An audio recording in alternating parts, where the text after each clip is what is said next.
Pukul 22.30 malam tanggal 18 Mei 2022, telepon darurat 110 Kepolisian Daerah Kalimantan Barat berdering nyaring.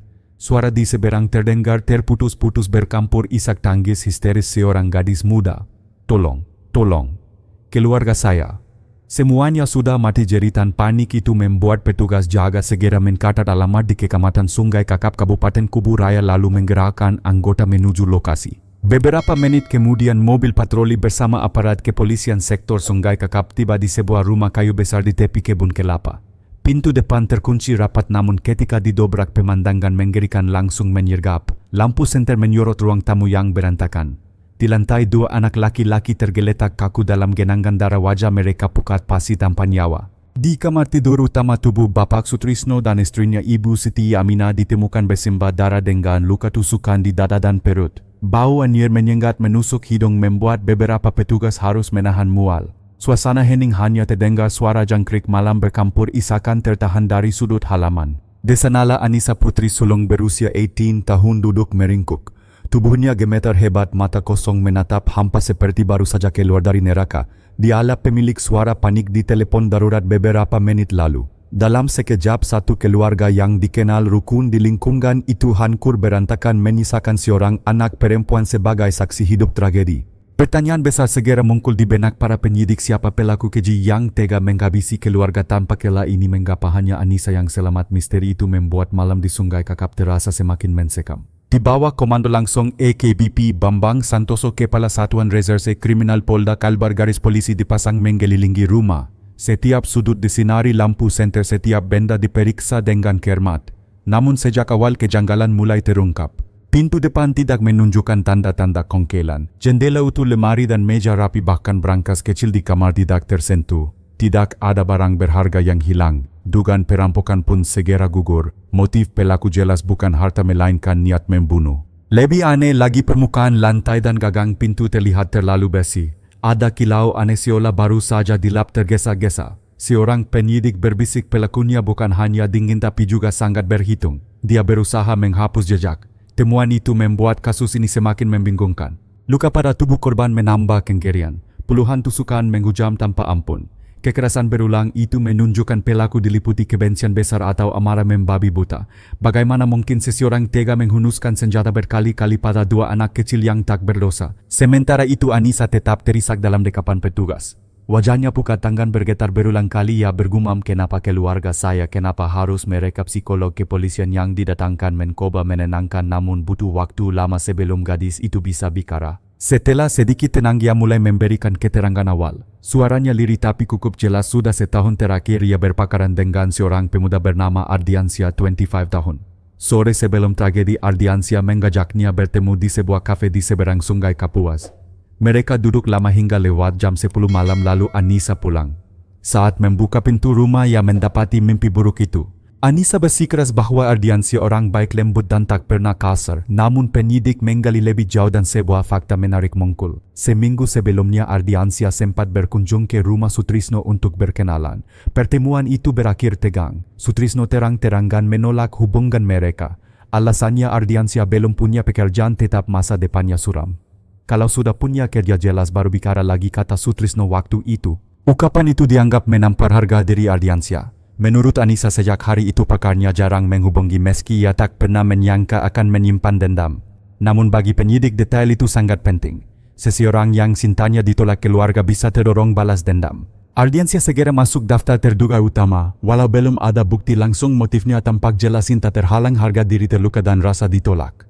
Semua itu bisa menyulut api kebencian. Tapi benarkah dialah dalam tragedi malam itu, atau ada sosok lain yang bersembunyi di balik bayang-bayang? Pertanyaan itu menggantung di udara sementara malam di Pontianak terasa semakin sunyi dan mencekam. Keesokan paginya tim forensik Polda Kalbar kembali ke rumah Sutrisno. Cahaya matahari meningkap setiap sudut tapi bayangan tragedi semalam masih pekat. Petugas berjaket putih memasang kamera mengumpulkan sampel darah dan mencatat posisi tubuh korban sebelum dibawa ke kamar jenazah RSUD Suedarso. AKBP Bambang Santoso berdiri di beranda, wajahnya serius. Kita tidak bisa terburu-buru. Setiap detail penting, katanya tegas. Para penyidik mengangguk lalu menyisir ruangan. Dari ruang tamu hingga dapur semuanya terlalu rapi untuk ukuran lokasi pembantaian. Bahkan gagang pintu meja dan lantai bersih menggilap hanya menyisakan berkah kecil yang luput dari kain lap. Pelaku punya waktu cukup lama setelah kejadian, ujar seorang penyidik muda. Dia tahu bagaimana menghapus sidik jari. Meski begitu, ada hal yang tak bisa dihapus, luka pada tubuh korban. Dokter forensik menyampaikan hasil awal. Tusukan pada Sutrisno lebih dari 10 kali dalam dan berulang. Pada Siti Aminah luka serupa menembus paru-paru. Kedua anak laki-laki mereka mendapat tusukan singkat namun mematikan seolah pelaku takut mereka menjerit. Kekejaman itu memperkuat dugaan dendam pribadi. Di sisi lain, perhatian penyidik tertuju pada Anissa. Gadis itu masih terguncang, tetapi setelah mendapat pendampingan psikologi yang mampu menceritakan lebih banyak. Saya tidak pernah menyangka, ujarnya dengan suara bergetar. Ardiansyah selalu baik, dia tidak pernah marah besar. Namun saat ditanya tentang pertemuan keluarga pekan lalu, Anissa terdiam lama. Air mata jatuh sebelum ia mengangguk pelan. Ayah memang menolak hubungan kami. Ardi terlihat kecewa. Pernyataan itu menambah beban kecurigaan. Ardiansyah segera dipanggil untuk dimintai keterangan. Anehnya ia tidak mencoba melarikan diri. Malam itu juga ia datang ke kantor polisi dengan wajah pucat. Saya tidak percaya, keluarga Anissa. Mereka benar-benar sudah tiada, katanya sambil menutup wajah. Sikapnya tampak tulus, seakan ia juga korban kehilangan. Dalam ruang interogasi, Ardiansyah bersikap kooperatif. Ia mengakui sempat ditolak Sutrisno tetapi bersikeras tidak pernah berniat balas dendam. Saya mencintai Anissa. Saya tidak mungkin menyakiti dia atau keluarganya, ukapnya. Lalu ia mengemukakan alibi sejak pukul 18.00 hingga lebih dari jam 22.00 ia bersama Anissa di sebuah kafe dekat jembatan Kapuas. Banyak pelayan yang melihat mereka. Penyidik tercenung. Alibi itu kuat bahkan sesuai dengan keterangan Anissa. Bila benar demikian, Ardiansyah tak mungkin berada di lokasi pembunuhan pada jam kejadian. Tetapi mengapa semuanya terasa terlalu sempurna? Orang yang seteliti ini mungkin juga bisa menyusun alibi, bisik salah satu penyidik senior. Bambang hanya menatap layar catatan dalam hati, menyadari hal yang sama. Sementara itu, bagian forensik menemukan temuan penting. Di bawah kuku tangan kanan Sutrisno ada potongan kecil jaringan kulit yang bukan miliknya. Luka goresan di tangan itu menunjukkan ia sempat melawan keras sebelum roboh. Barang bukti segera dikirim untuk uji DNA di laboratorium.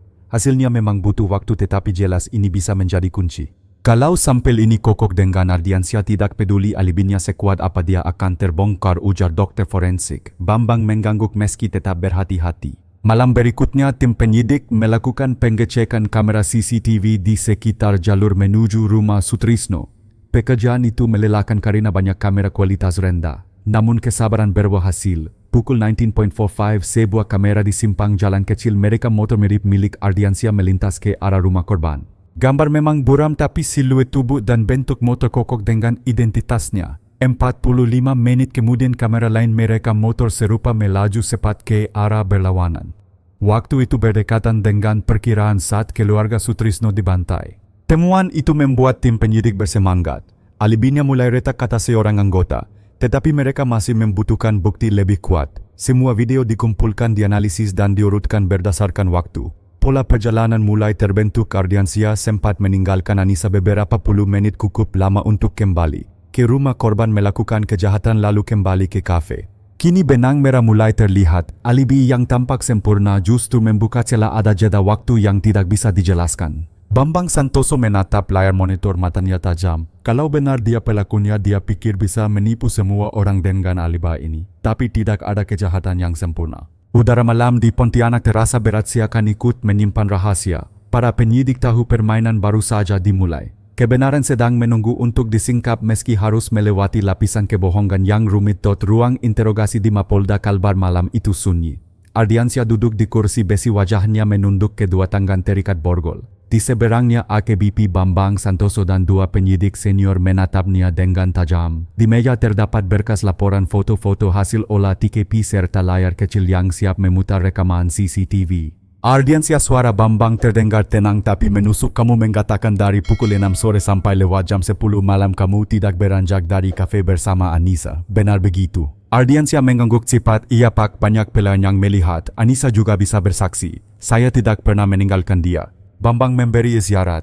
Seorang penyidik menyalakan layar. Rekaman CCTV muncul menampilkan jalan kecil di Sungai Kakap pada pukul 19.45. Sebuah motor melintas, lampunya menyala terang. Meski kabur, bentuk motor dan postur pengendaranya jelas menyerupai Ardiansyah. Kami ingin dengar penjelasanmu, kata Bambang datar. Ardiansya terbelalak, wajahnya pucat, ITU, mungkin orang lain pak, banyak motor mirip dengan punya saya. Bambang tidak bereaksi, ia hanya menekan tombol lain. Rekaman berikutnya menampilkan pukul 20.30. Motor yang sama melaju kencang menjauhi arah rumah Sutrisno. Waktu itu persis dengan estimasi terjadinya pembantaian. Jangan bilang ini juga kebetulan ungkap penyidik lain dengan nada tajam. Keringat dingin menetes di pelipis Ardiansya. Bibirnya bergetar mencari alasan. Saya mungkin sebentar keluar ambil barang yang ketinggalan lalu kembali ke kafe. Tapi saya tidak melakukan apa-apa. Bambang menkondongkan tubuh ke depan. Kalau hanya mengambil barang kenapa waktunya hampir 1 jam dan kenapa di tanganmu ada luka goresan baru? Seorang penyidik menunjukkan foto bekas luka di lengan kiri Ardiansya. Luka itu sesuai dengan hasil otopsi goresan di kuku Sutrisno yang masih menyimpan jaringan kulit orang lain. Bukti itu bagai pisau yang menusuk pertahanan terakhir Ardiansya. Ia terdiam lama, napasnya berat, tangan gemetar. Lalu ia berkata lirih, saya tidak berniat. Awalnya hanya ingin bicara dengan Pak Sutrisno, tapi semuanya jadi di luar kendali. Penyidik saling berpandangan. Pengakuan itu adalah retakan pertama dari tembok alibi yang selama ini ia bangun. Bambang tetap tenang, ceritakan dari awal apa yang terjadi malam itu. Ardiansya menutup mata sejenak lalu suara seraknya keluar. Ia merasa dipermalukan saat ditolak oleh Sutrisno. Kata-kata karikerya dulu baru kembali terus terngiang menusuk harga dirinya. Malam itu ketika sedang di kafe bersama Anissa, ia berpura-pura kembali mengambil barang yang tertinggal. Padahal ia melajukan motor menuju rumah Sutrisno dengan niat menegur dan melampiaskan amarah. Menurut pengakuannya niat itu awalnya bukan membunuh. Namun ketika sampai di rumah ia bertemu Ibu Siti Aminah di ruang tamu. Kaget, panik dan diliputi emosi ia menusuk dengan pisau yang dibawanya. Teriakan anak-anak membuatnya semakin kalap. Dalam hitungan menit 2 Boka tak berdaya ikut menjadi korban. Saat masuk kamar Sutrisno melawan. Pertarungan sengit terjadi. Sutrisno sempat mengangkat tangannya meninggalkan luka yang kini menjadi bukti. Akhirnya beberapa tusukan brutal mengakhiri perlawanan sang kepala keluarga. Setelah itu Ardiansya mencoba menenangkan diri. Ia menyeka darah di gagang pintu meja dan lantai. Pisau ia buang ke sungai Kapuas. Kemudian ia kembali ke kafe duduk bersama Anissa seolah tidak terjadi apa-apa. Ruangan mendadak sunyi, hanya terdengar detik jam dinding. Ardiansya terisak pelan seolah beban berat baru saja jatuh dari pundaknya. Namun bagi penyidik tangisan itu tak bisa menghapus kenyataan 4 nyawa telah melayang akibat egonya. Bambang berdiri menutup berkas. Kebenaran akhirnya keluar. Tidak ada lagi alasan, kamu akan mempertanggungjawabkan semua ini di pengadilan. Ardiansya menunduk, wajahnya basah oleh air mata. Ia sadar permainan sudah berakhir. Alibi yang ia anggap sempurna kini hancur lebur digantikan fakta yang tak terbantahkan. Di luar gedung malam Pontianak terasa lenggang. Namun bagi para penyidik langka, mereka baru setengah jalan. Masih ada rekonstruksi, masih ada persidangan. Dan bagi Anissa kebenaran ini adalah pisau lain yang menoreh luka kekasih yang ia percayai ternyata monster yang membantai keluarganya sendiri. Sore yang geram menyelimuti dusun Sungai Kakap. Rumah kayu milik keluarga Sutrisno yang sudah dipasang garis polisi kembali ramai. Warga berdiri berkelompok di luar pagar berbisik-bisik sambil menatap ke dalam halaman. Hari itu kepolisian menggelar rekonstruksi untuk memastikan kronologi kejadian sesuai pengakuan Ardiansya. Mobil tahanan berhenti di depan rumah. Ardiansya turun dengan tangan diborgol dikawal ketat. Wajahnya pucat, mata kosong, langkahnya gontai.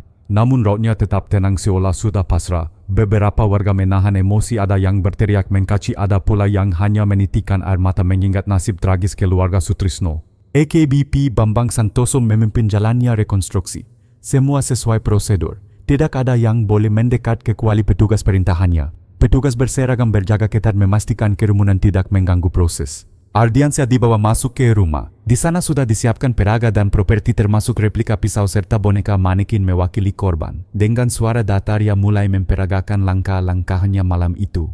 Pertama ia menjelaskan bagaimana ia berpura-pura meninggalkan kafe lalu mengendarai motor menuju rumah Sutrisno. Di depan pintu ia menirukan gerakan mengintip dan mendorong daun pintu perlahan. Suasana hening, hanya suara kamera jurnalis yang terus memotret. Saya lihat Bu Aminah sedang menidurkan anak-anak, ukapnya lirih. Lalu ia memperagakan adegan penyerangan menusukkan pisau ke arah manekin yang mewakili ibu rumah tangga itu. Gerakan tangannya cepat berulang-ulang membuat beberapa saksi yang hadir bergidik ngeri. Setelah itu ia berpindah ke 2 boneka kecil di lantai. Saya takut mereka berteriak, jadi saya.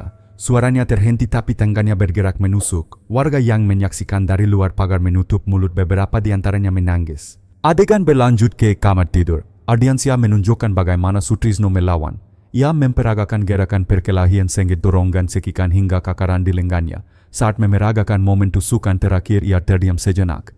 Tangannya gemetar tapi kemudian ia menangkapkan replika pisau ke arah manekin dengan keras.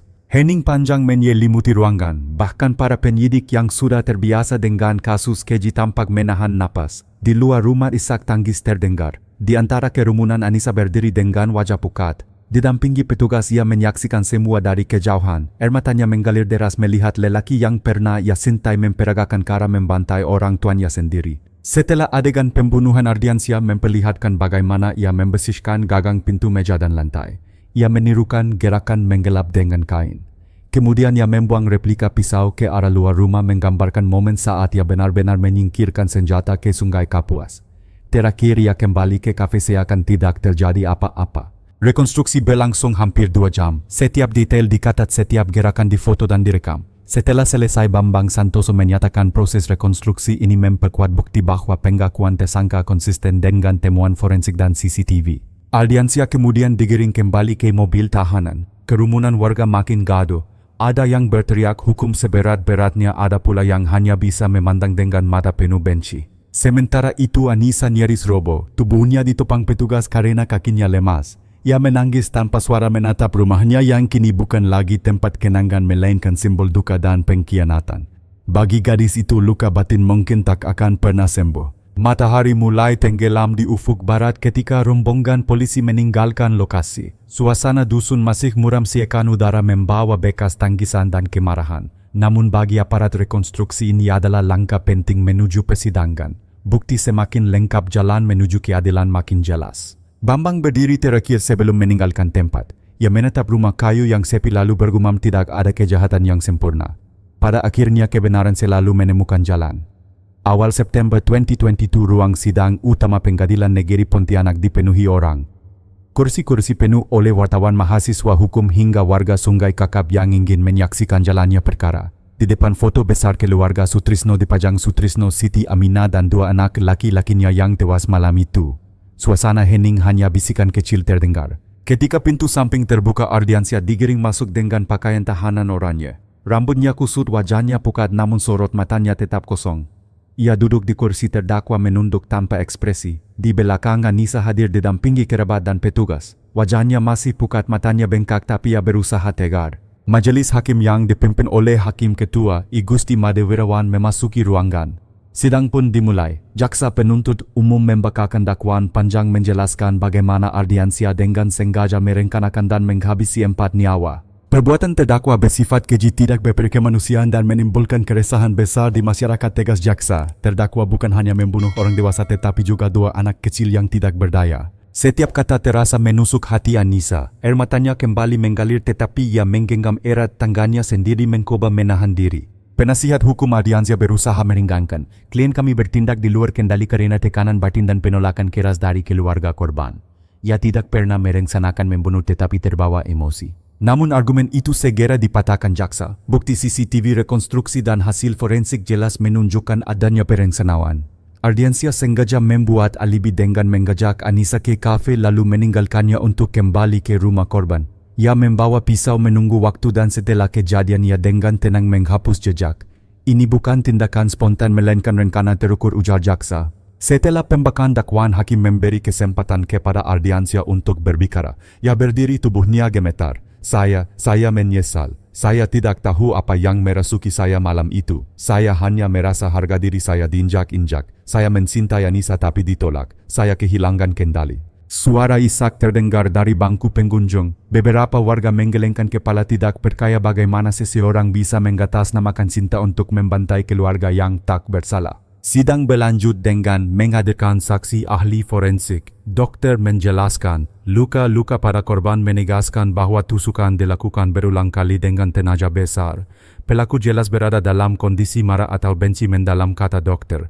Lalu ia menunjukkan hasil uji DNA yang mengaitkan jaringan kulit di bawah kuku Sutrisno dengan Ardiansyah. Bukti ilmiah itu menutup rapat sela pembelaan. Saat jaksa menuntut ruangan kembali hening. Kami menuntut terdakwa Ardiansyah dengan hukuman mati, ukapnya lantang. Suara itu membuat ruangan gemuruh, sebagian warga mengangguk setuju, sebagian terkejut. Hakim kemudian mengumumkan sidang ditunda seminggu untuk pembacaan putusan. Warga keluar dengan wajah serius. Di luar gedung, Anissa hampir roboh namun seorang tante menopangnya. "Sabar nak, keadilan akan datang," bisik sang tante. Seminggu kemudian ruang sidang kembali penuh. Hakim membacakan amar putusan dengan suara jelas. Setelah mempertimbangkan seluruh fakta persidangan, majelis hakim menyatakan terdakwa Ardiansyah terbukti secara sah dan meyakinkan melakukan tindak pidana pembunuhan berencana, menjatuhkan pidana mati kepada terdakwa. Seisi ruangan gempar. Ada yang bertepuk tangan, ada yang menangis lega. Anissa menutup wajahnya air mata jatuh tanpa henti. Ia tidak bersorak, tidak berteriak. Hatinya hancur kehilangan orang tua, dua adik dan kini mantan kekasih yang berubah menjadi pembunuh. Ardiansyah tetap duduk kaku, matanya kosong. Ia tidak menangis, tidak berteriak, hanya menunduk menerima nasib. Borgol kembali melingkar di pergelangan tangannya. Ia digiring keluar ruang sidang sementara warga berdesakan ingin melihat wajahnya untuk terakhir kali. Di luar pengadilan, langit mendung seolah ikut berduka. Kasus ini menjadi buah bibir di seluruh Kalimantan Barat bahkan nasional. Banyak yang menyebutnya sebagai tragedi cinta buta yang berubah jadi mimpi buruk. Bagi Anissa, vonis mati tidak akan mengembalikan keluarganya. Namun setidaknya keadilan ditegakkan. Ia berjanji pada dirinya sendiri untuk melanjutkan hidup meski luka itu akan tetap memberas. Selesai putusan pengadilan, suasana di Sungai Kakap masih muram. Warga sering berkumpul membicarakan tragedi keluarga Sutrisno. Nama mereka disebut dengan rasa iba sementara nama Ardiansyah menjadi simbol kebencian dan ketakutan. Anak-anak kecil yang dulu bermain bersama dua putra Sutrisno kini bertanya polos kenapa mereka tidak pernah keluar lagi. Anissa satu-satunya yang selamat mencoba kembali ke sekolah menengah atasnya di Pontianak. Namun langkahnya terasa berat. Setiap sudut jalan mengingatkannya pada masa lalu, kios tempat ayahnya biasa membeli rokok, warung di mana ibunya suka belanja, bahkan suara riuh anak kecil membuat hatinya perih. Di sekolah teman-temannya berusaha menghibur. "Kamu kuat, Yanis," kata seorang sahabat. Anissa tersenyum tipis tetapi matanya menyimpan duka. Malam hari ia sulit tidur. Terkadang ia mendengar kembali teriakan samar di kepalanya, terbayang darah di lantai rumah. Psikolog kepolisian rutin mendampinginya namun trauma itu tidak mudah hilang. Sementara itu media terus memberitakan kasus tersebut. Judul-judul besar terpampang, "Cinta buta berujung maut di Sungai Kakap" atau "Vonis mati untuk pembantai keluarga". Wartawan kerap mencoba mewawancarai Anissa tetapi ia menolak. Ia hanya ingin diam bersembunyi dari sorotan publik. Di sisi lain, polisi menutup berkas perkara. Bagi aparat, kasus ini selesai, pelaku sudah dihukum, keadilan ditegakkan. Namun bagi masyarakat, luka masih terbuka. Banyak orang tua mulai khawatir dengan pergaulan anak remajanya. "Jangan sembarangan pacaran. Jangan mudah percaya tampilan luar orang," ujar seorang tetua kampung. Anissa sering duduk sendirian di tepi Sungai Kapuas menatap aliran air yang dulu menjadi saksi bisu ketika Ardiansyah membuang senjatanya. Ia bertanya dalam hati mengapa cinta yang seharusnya indah bisa berubah jadi malapetaka. Ia teringat wajah Ardiansyah saat sedang pukat kosong tanpa penyesalan mendalam. "Apakah semua yang dia katakan padaku dulu hanya kebohongan?" bisiknya pelan. Keluarga besar Sutrisno berusaha merawat Anissa. Paman dan bibinya membawanya tinggal sementara di rumah mereka. Mereka ingin gadis itu tidak merasa sendirian. Namun meski ada perhatian, kekosongan batin tak mudah diisi. Malam-malam sepi sering membuatnya menangis diam-diam. Di kampung, warga mendirikan tahlilan untuk mendoakan arwah Sutrisno, Siti Aminah dan dua anaknya. Anissa hadir duduk di saf perempuan dengan kepala tertunduk. Saat ayat-ayat doa bergema, air matanya kembali jatuh. Ia merasa bersalah karena menjadi satu-satunya yang selamat meski tahu itu bukan salahnya. Rasa bersalah itu menjadi beban yang tak terlihat menghimpit setiap langkahnya. Seorang ustazah yang mengenalnya berkata lembut, "Nak, jangan salahkan dirimu. Allah memberi kamu kesempatan hidup agar bisa menjadi penerus doa untuk keluargamu. Jadikan kesabaran ini sebagai jalan kekuatan."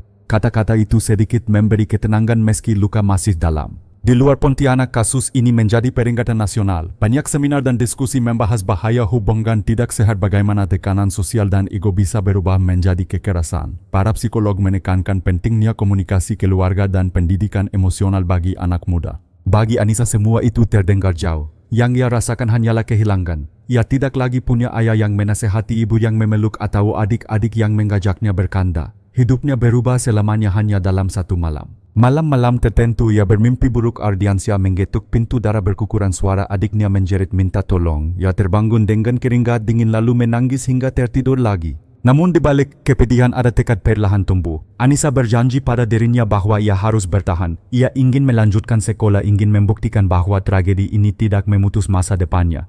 Kalau aku menyerah semua pengorbanan mereka sia-sia, bisiknya sambil menatap langit malam.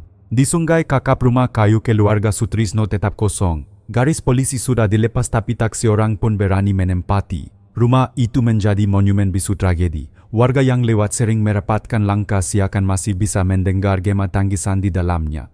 Tragedi ini meninggalkan pesan pahit. Cinta yang tercemar oleh ego bisa berubah menjadi senjata mematikan. Ardiansyah memilih jalan kelam dan akibatnya 4 nyawa melayang serta 1 hati mudah hancur berkeping-keping. Bagi Anissa jalan panjang pemulihan baru saja dimulai. Luka di hatinya mungkin tidak pernah benar-benar hilang tetapi ia tahu hidup harus terus berjalan. 10 tahun setelah tragedi di Sungai Kakap Pontianak telah banyak berubah. Jalanan lebih ramai, jembatan baru membentang di atas Sungai Kapuas dan deretan kafe modern tumbuh di pusat kota. Namun bagi sebagian orang terutama warga Sungai Kakap, kenangan tentang keluarga Sutrisno masih terasa segar. Rumah kayu di tepi kebun kelapa itu tetap kosong, dibiarkan lapuk dimakan waktu. Orang-orang menyebutnya rumah sunyi, enggan melintas terlalu dekat saat malam tiba. Generasi baru tumbuh tanpa pernah melihat langsung kejadian berdarah itu. Namun mereka sering mendengar kisahnya dari orang tua, guru atau pemberitaan lama yang masih tersimpan di arsip digital. Nama Sutrisno, Siti Aminah dan kedua anaknya menjadi bagian dari sejarah kelam daerah tersebut. Nama Ardiansyah disebut dengan nada menjadi contoh nyata bagaimana cinta buta bisa berubah jadi pembunuhan. Anissa kini berusia akhir 20-an yang merantau ke Yogyakarta menempuh studi psikologi hingga meraih gelar sarjana. Pengalaman pahit membuatnya bertekad membantu korban trauma. Ia aktif di lembaga konseling mendampingi anak-anak yang kehilangan orang tua atau menjadi korban kekerasan rumah tangga. Saya tahu rasanya kehilangan, ukapnya lirih suatu kali. Kalau saya bisa bertahan, mereka juga bisa. Meski telah berusaha bangkit, bayangan masa lalu tak sepenuhnya hilang. Setiap kali mendengar berita pembunuhan hatinya bergetar. Malam-malam tertentu ia masih terbangun oleh mimpi buruk, suara pintu berderit, teriakan adik-adiknya dan wajah Ardiansyah dengan tatapan kosong. Namun kini ia punya cara untuk menghadapinya, menulis di buku harian, berdoa, lalu membiarkan air mata jatuh sampai tenang. Di Pontianak masyarakat masih membicarakan kasus itu sebagai pelajaran. Para orang tua sering mengingatkan anak remaja jangan mudah percaya pada tampilan luar orang. Cinta harus disertai tanggung jawab. Di sekolah, guru menjadikan tragedi Sungai Kakap sebagai contoh bahaya emosi tak terkendali dan pentingnya komunikasi keluarga. Ardiansyah sendiri sudah lama menjalani vonisnya. Setelah proses kasasi ditolak, ia dieksekusi beberapa tahun lalu. Berita eksekusi itu sempat mengguncang publik, sebagian lega sebagian iba. Namun bagi Anissa kabar itu hanya menambah rasa hampa. Tidak ada yang kembali sekalipun dia dihukum mati, katanya pada seorang sahabat. Meski begitu ia tidak menyimpan dendam. Ia belajar menerima bahwa kebencian hanya akan memperpanjang luka. Saya memilih mendoakan bukan membenci, tulisnya dalam sebuah artikel di jurnal kampus. Sikap itu membuat banyak orang kagum. Dari korban tragedi ia tumbuh menjadi penyintas yang kuat. Waktu berjalan, namun rumah tua di Sungai Kakap tetap menjadi pengingat. Beberapa pegiat sejarah lokal mengusulkan agar tempat itu dijadikan tugu peringatan tentang bahaya kekerasan domestik dan pentingnya kesehatan mental. Namun keluarga besar Sutrisno belum memberi persetujuan. Bagi mereka rumah itu masih terlalu syarat duka. Malam-malam tertentu warga yang lewat mengaku mendengar suara samar tangisan dari arah rumah kosong itu. Ada yang menyebut sekadar sugesti, ada pula yang percaya roh keluarga Sutrisno masih bersemayam. Apapun itu, rumah tersebut menjadi simbol luka kolektif yang belum benar-benar sembuh. Anissa jarang pulang ke Pontianak, tetapi sekali waktu ia datang berziarah ke makam orang tuanya. Ia menaburkan bunga, berdoa lama lalu menatap langit dengan mata basah. Ayah, ibu, aku masih berusaha menjalani hidup. Doakan aku kuat, bisiknya. Di hatinya ia tahu luka itu akan selalu ada. Namun dari luka itu pula ia menemukan arah hidup menjadi penguat bagi orang lain. Tragedi yang pernah menghancurkan keluarganya kini ia ubah menjadi sumber empati. Ia percaya itulah cara terbaik untuk menghormati orang-orang yang ia cintai. Pontianak terus bergerak maju. Namun di balik hiruk pikuknya, tragedi Sungai Kakap tetap menjadi cerita yang diwariskan, sebuah pengingat bahwa cinta tanpa kendali bisa membawa kehancuran dan bahwa kekuatan sejati lahir dari mereka yang mampu bertahan di tengah luka. Tragedi Sungai Kakap telah lama berlalu, tetapi bayangannya tetap melekat di hati banyak orang.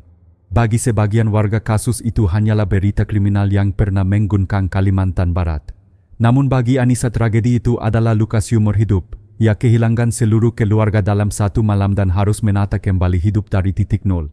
Setelah menyelesaikan kuliah di Yogyakarta, Anissa memilih bekerja di sebuah lembaga swadaya masyarakat yang fokus pada pendampingan korban kekerasan. Ia sering diundang menjadi pembicara di seminar kampus, sekolah maupun komunitas. Setiap kali ia bercerita tentang pengalaman pribadinya, suasana ruangan hening. Kata-katanya sederhana tapi penuh kekuatan. Saya pernah kehilangan segalanya, ukapnya. Tapi saya belajar bahwa kita bisa memilih terus terperangkap dalam dendam atau melangkah maju membawa luka itu sebagai pelajaran. Kisahnya memberi inspirasi. Banyak anak muda mendekatinya seusai acara menceritakan masalah keluarga atau hubungan mereka. Anissa mendengarkan dengan sabar, memberi nasihat tanpa menghakimi. Ia percaya dengan berbagi pengalaman ia bisa mengurangi kemungkinan tragedi serupa terulang. Di Pontianak, nama Ardiansyah masih menjadi kontok kelam. Guru-guru di sekolah menyebutnya sebagai peringatan jangan biarkan cinta berubah menjadi obsesi. Media lokal sesekali menyinggung kembali kasus ini setiap kali ada peristiwa serupa. Walau menakutkan, kisah itu juga mengajarkan masyarakat tentang pentingnya kewaspadaan. Rumah tua keluarga Sutrisno akhirnya roboh dimakan usia. Pohon kelapa di halamannya masih berdiri tetapi bangunannya rata dengan tanah. Lahan itu kini ditumbuhi ilalang, seakan alam ingin menutup luka dengan caranya sendiri. Namun bagi warga sekitar, setiap kali melewati tempat itu ingatan lama kembali menyeruak. Anissa tidak menolak kenyataan bahwa masa lalunya akan selalu menemaninya. Ia belajar menyalurkan trauma menjadi energi untuk membantu. Setiap kali saya mendengar anak kecil menangis karena kehilangan orang tua, saya melihat diri saya 10 tahun lalu, tulisnya dalam sebuah catatan pribadi. Itulah alasan saya tidak boleh menyerah. Kisahnya bahkan sempat diangkat oleh sebuah majalah nasional sebagai potret ketangguhan. Banyak yang memuji keberaniannya untuk berbicara meski masih ada orang yang menganggap lebih baik melupakan. Namun Anissa tahu melupakan bukanlah jalan keluar. Mengingat dan belajar darinya adalah cara terbaik untuk menghormati mereka yang telah tiada. Di sisi hukum, kasus Sungai Kakap menjadi bahan studi di Fakultas Hukum dan Kepolisian. Mahasiswa belajar bagaimana tim penyidik mampu membongkar alibi yang tampak sempurna menggunakan bukti forensik dan rekaman CCTV. Kasus ini dianggap konto keberhasilan kerja keras aparat sekaligus pengingat bahwa tidak ada kejahatan yang sempurna. Namun di luar aspek hukum, tragedi itu meninggalkan pelajaran lebih dalam tentang keluarga, cinta dan harga diri. Cinta seharusnya membawa kedamaian, bukan petaka. Harga diri yang dilukai seharusnya diobati dengan kerja keras, bukan dengan kekerasan. Anissa menyadari betul hal itu. Ia sering menutup sesi konseling dengan pesan, kita tidak bisa memilih bagaimana orang lain memperlakukan kita, tetapi kita bisa memilih bagaimana kita merespons. Jangan biarkan amarah menguasai, karena dari situlah bencana bermula. Pontianak kini terus bergerak maju, jalan-jalan diperlebar, pelabuhan semakin sibuk dan wajah kota makin modern. Namun jauh di dalam ingatan kolektif, tragedi Sungai Kakap tetap hidup sebagai kisah peringatan.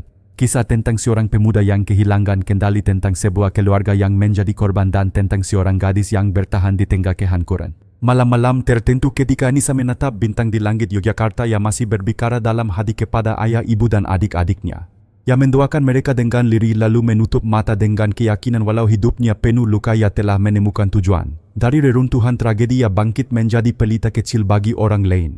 Dan begitulah jejak tragedi Sungai Kakap akan selalu ada. Bukan hanya sebagai cerita kejahatan, melainkan juga sebagai kisah keberanian seorang penyintas. Sebuah pengingat bahwa cinta sejati tidak pernah lahir dari ego dan kekerasan, tetapi dari kesabaran, rasa hormat dan kasih sayang yang tulus.